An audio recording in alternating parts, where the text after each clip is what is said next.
divorce mediation Zoom calls.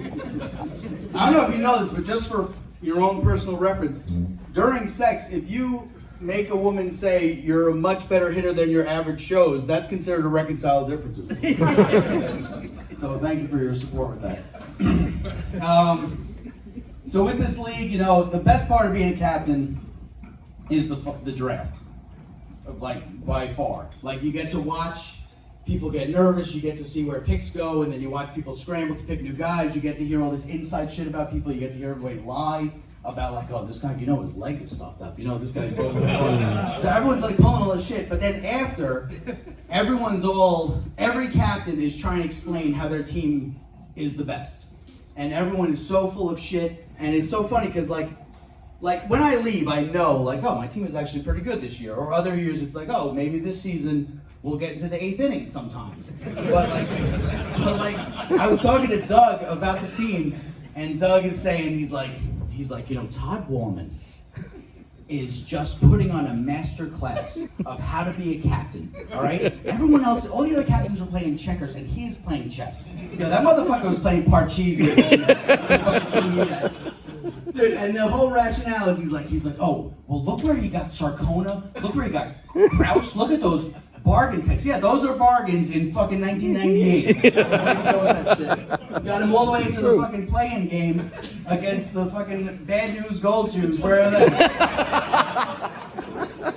But you know, all due respect, last year in the play-in game, we lose against my team. I don't know if you remember my team. Hopefully you forgot my team last year. But we lose in the play-in game against Goldfarb. And I'm like, I'm all fucking bummed out. And Guy comes over and he's like, hey, what are you gonna do if these things happen? I'm like, we only had 4 wins. No other team has only had fucking 4 wins. He's like, listen, you're a good kid. You know, this year me and my 2 short sons tried to fight crack.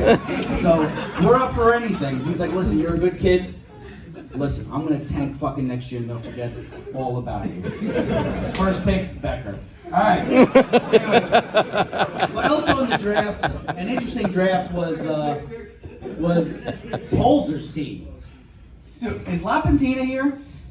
No? Well, I'm gonna fucking talk about it because I didn't write much fucking down. Anyway, I can't imagine you come into this league, you're like, oh, this is a new thing, I have some friends in this league, I'm gonna join, I'm gonna make some new friends, I'm gonna fucking, you know, play sports on Sunday, I'm gonna get my fucking steps in, and then after the draft, everyone's like, that is the worst fucking pick. How did you show up knowing you are the worst fucking pick of all fucking time? Alright? Oh, hey, he should kill himself. That's what was being said after the draft. Is that why he's not here? Anyway. Polzer, and then he ends up winning that division. I was hoping Polzer was going to win the whole thing so he could make a speech, so I could know what his voice sounds like. Anyway, Pastor, most home runs of all time. I played against him this year between the playoffs and regular season, 4 games. Didn't hit 1 home run off me. But anyway. Do I have anything planned? Alright, so as I'm getting older, you know, you see on TV, you got like these guys with fucking money. This is a Marble League, you guys know what it's about. Anyway, so guys with money who end up like hooking up with younger girls, like gold digger chicks. So they get to like go out and they have these young chicks and they get to fuck them. And then those girls, like, you know, they get to get, like, gifts and they get flown around the world and all that shit. I'm like, fuck, I wish I had, like, fucking money. So I don't have money to be, like, you know, like this sugar daddy. You know what I mean? But I think I could put together enough money to be, like, a Glenn Marone type sugar daddy where I could take a heavyset 30-year-old guy out for pizza every fucking weekend. I told you I was fucking good. Anyway.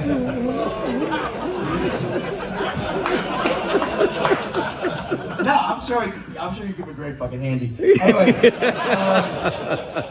but when I started this league, it used to be the older guys would get to the field like on time or early, and they would stretch out and shit, and the younger guys looked like they just came from like down the shore and were drinking all night and are hungover trying to pull it together. Now it's the older guys are still stretching out, and all the younger guys are smoking weed before the games. So, I don't know. So I got the Blackburns this year, who, I don't know if the cops are here, but it doesn't matter anymore. Anyway, so it's fucking sad when they're high and their worst game is 1,000 times better than a sober fucking regular game for me. My best game ever. But we had a game and we lost.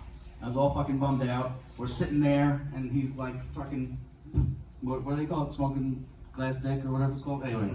So I'm like, yo, let me get a hit of that. So me and Steve Turan did one hit. And I started walking away, and I realized my whole trajectory life has changed. And I'm like, oh fuck. And I look back before I get in my car, and I see Steve Turan. I'm like, oh, he's a doctor. Maybe he can make this stop. Now what am I gonna do? So I get in the car and I start driving. I'm like, I'm fucked up. So I'm like, I'm gonna go to Dunkin' Donuts. I'm gonna get a coffee. It's gonna straighten me out. It's gonna change me back to normal, whatever. I get to Dunkin' Donuts, and I start walking. And for those of you who don't know, I am somewhat involved in educating children. So at a distance, I see a kid that I know with their parents. So I'm walking and I'm like, oh fuck, they fucking rah. So I see them at a distance and I'm like, all right, I just want to face them. And then I'm like, oh, my name is on my fucking shirt. So I walk to Dunkin' Donuts like this.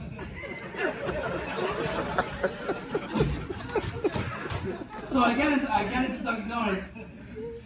And I'm online, and I think to myself, like, oh, I think I have to take a shit. But because I'm fucked up, because of this shit that they fucking smoke these days, these fucking young kids, that comes out of my mouth instead. So I'm online, and the woman's like, Dunkin' Donuts, can I help you? I think I have to shit. So she's like, there's a fucking bathroom right there. She'd say fucking because she's a fucking good employee. So I go to the bathroom. You ever in like a public restroom and like the toilet's always kind of like industrial, like it's always kind of like flushing? So I sit down and I feel like I take a shit and I'm sitting there and then like, because I'm high, it's like every 3 seconds my whole brain resets and I'm like, oh, where am I? I'm in the bathroom. Where am I? I'm in the bathroom. So I look down and there's nothing in the toilet because it probably like flushed itself. However, I can't process this. I'm like, did I shit? Did I not shit? Did I shit? So I'm a fucking 44-year-old man in a fucking outfit of an athlete when I'm fucking not, Googling into my phone, how do you know if you shit? And it said, you're fucking high, go home. So it was nice playing with the Blackbirds. I learned something. But I would be remiss, is that a word? If I didn't recognize, I know we just recognized him, Denny Lapine. Since I've been in this league, besides the Pollocks, he's the only other captain that put up with me. So, Denny, thank you for all your years of service. Anyway, so Denny, when I played with him, I think it was 3 or 4 seasons. He's the first captain that let me pitch. So I don't know if that makes you think he's a better captain, but he let me, and he supported me the whole time. And anytime like you left the game and you felt kind of off, he would check in on you during the week. He always cared about his players. Actually, one of the last times we faced him, it was the end of the season a couple years ago. Mike Luczynski playing third base. I'm like the base coach or whatever, because I don't, get on base, So Mike Luczynski takes a weird turn to catch the ball and falls. And I'm like, you all right? And he's like, I can't feel my legs. I swear to God, it's the scariest fucking thing I've ever seen in the time that I was in this league. And Denny comes over, and Mike is laid out, and it's like, I don't know, it doesn't look good. And Denny picks up his phone, he comes over, and he's like, he says, sorry.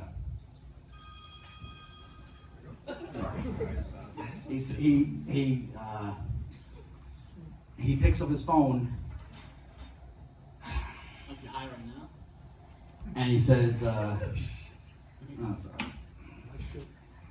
He said, Doug, I need a replacement. I better be fucking ready. No, but Danny, thank you for picking me all those years. Thank you all for being in this league. Next year, my fucking 10, 11, 12, 13 aren't showing up. Suck a dick. All right, have a great night.